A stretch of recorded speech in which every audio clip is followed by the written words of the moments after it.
Père, du Fils et du Saint-Esprit, un seul Dieu, Amen. La fête de l'Ascension, première partie. Chers frères et sœurs, en introduction. L'Église copte célèbre chaque année 14 fêtes concernant notre Seigneur Jésus-Christ, dont 7 d'entre elles sont appelées fêtes majeures et les 7 autres fêtes mineures.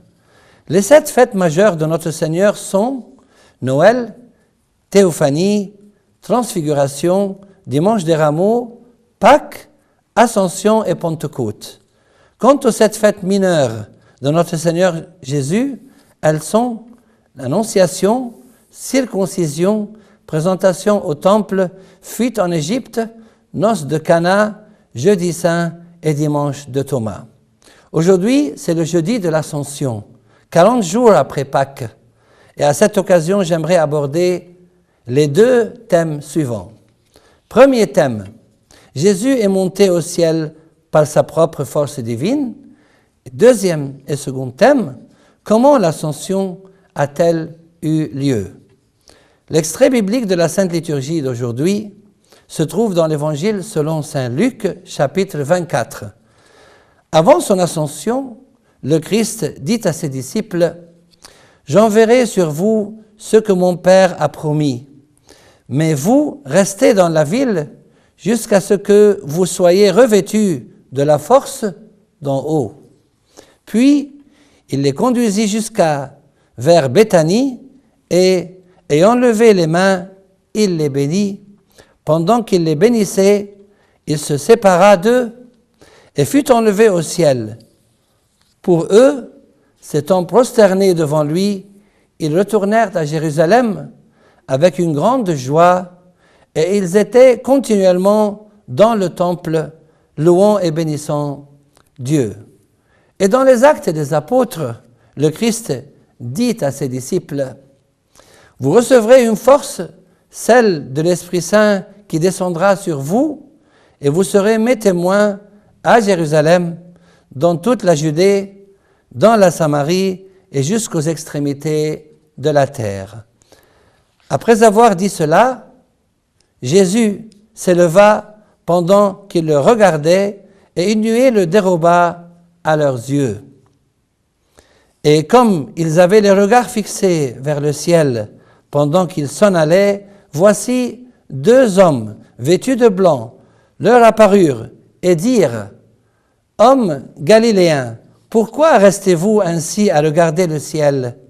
Ce Jésus qui a été enlevé au ciel du milieu de vous viendra de la même manière que vous l'avez vu allant au ciel. » Alors, ils retournèrent à Jérusalem, du mont des Oliviers, qui est près de Jérusalem, à la distance d'un chemin de sabbat. Quand ils furent arrivés, ils montèrent dans la chambre haute où ils se tenaient d'ordinaire.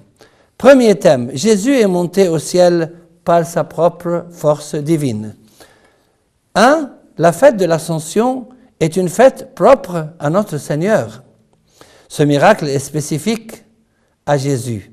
En effet, il s'agit d'un miracle qui ne s'est jamais produit avec un être humain, à l'image de sa naissance d'une vierge, de sa résurrection par son propre pouvoir divin, de sa sortie du tombeau scellé ou encore de sa transfiguration, etc.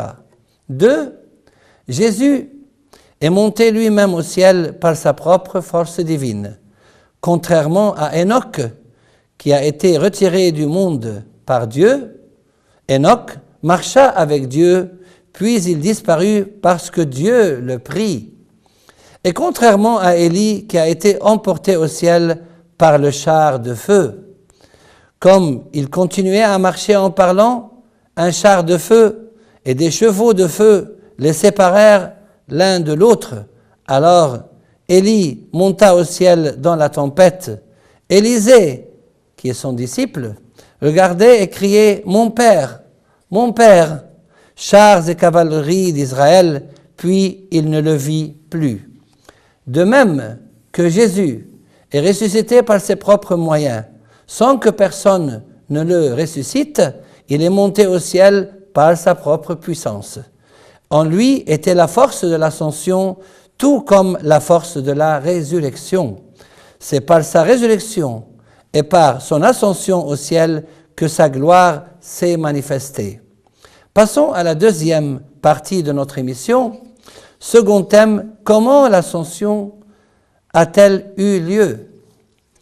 1. Ce fut une ascension de corps humain de son humanité, car la nature divine ne s'élève ni ne descend. Elle est partout, au ciel, sur la terre et entre les deux. À ce propos, le Christ a dit à Nicodème, « Nul n'est monté au ciel, si ce n'est celui qui est descendu du ciel, le Fils de l'homme qui est dans le ciel. » 2. Il est monté par son humanité unie à sa divinité, comme nous le disons pendant la sainte liturgie grégorienne, lorsque tu es monté physiquement aux cieux. 3. L'ascension a eu lieu sur les nuées. Après avoir dit cela, Jésus s'éleva pendant qu'ils le regardaient et une nuée le déroba à leurs yeux. De même qu'il est monté glorieusement sur les nuées, il reviendra ainsi lors de son second avènement sur les nuées du ciel. Au cours de son jugement devant Caïphe, le grand prêtre, les scribes et les anciens, Jésus leur a dit, « Je vous le déclare, vous verrez désormais le Fils de l'homme, assis à la droite de la puissance de Dieu et venant sur les nuées du ciel. » 4. Dans la Sainte Bible, les nuées symbolisent la gloire de Dieu et sa présence. Dans l'Ancien Testament, alors, la nuée couvrit la tente d'assignation et la gloire du Seigneur remplit le tabernacle. Moïse ne pouvait pas entrer dans la tente d'assignation parce que la nuée demeurait sur elle et que la gloire du Seigneur remplissait le tabernacle. Dans le Nouveau Testament, après la transfiguration du Christ, accompagné de Moïse et d'Élie, comme Saint Pierre parlait ainsi, une nuée vint les couvrir. Et les disciples furent saisis de frayeur en entrant dans la nuée.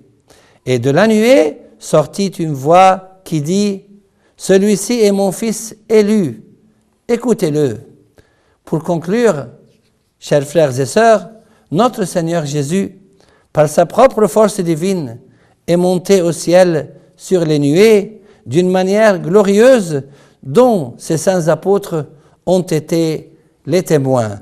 Demandons-lui qu'il nous comble de joie grâce à sa glorieuse ascension et gloire à lui maintenant et pour les siècles des siècles. Amen.